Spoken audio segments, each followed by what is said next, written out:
We don't normally allow anyone in this room, pero nakiusap kayo at may approval mula sa amin ni Doc. Gusto ko lang sana makita yung anak ko. Gusto ko siyang maramdaman. Sometimes it helps na nararamdaman ng baby ang nagmamahal sa kanya. Pero hindi ito science. Pero may mga nangyayaring nagkakaroon ng malaking recovery ang baby. Mahal na mahal namin siya. Baby, mahal na mahal ka namin. Mabuksan ka lang nga.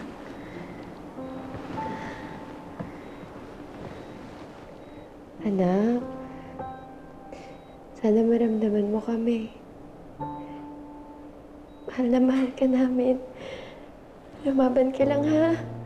Huwag kang susuko. Kailangan ka namin ng papa mo.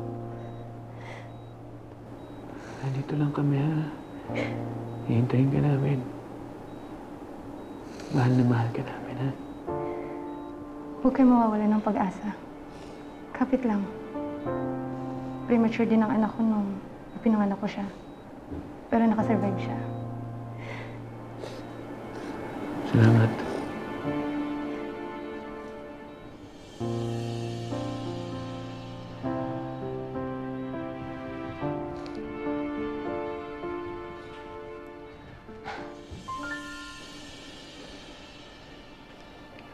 Tol, nagpaalam ako sa pwede niya. Gusto ko rin sana makatulong.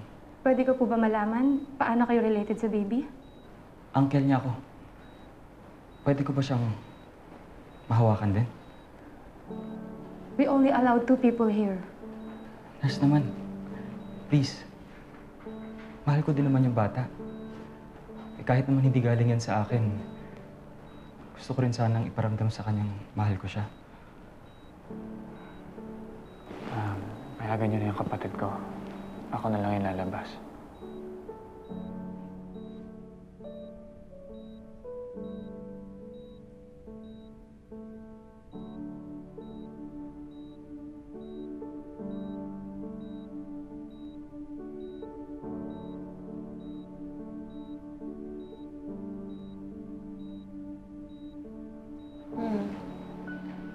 Sabi ng doktor, anytime daw pwede siyang mawala. Pero, hindi ako papayag. Hindi pwede mangyari yun. Not to my son.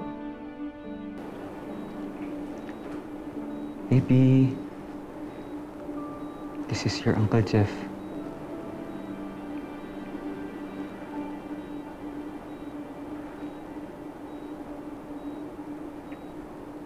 Kahit naman hindi ka galing sa akin, parte pa rin ako ng buhay mo. Pamangkin kita, kaya mamahalin kita na parang tunay kong anak. Ang dami-dami namin nagmamahal sa'yo. Kaya huwag pa sana kaming iwan, ha? Stay strong. Be brave. The baby's smiling. That's a good sign. Oh, gagaling siya? Kakayanin niya? Malaki ang possibility. Lalo na't pa nagtuloy-tuloy ito. Kaya magdasal na tayo.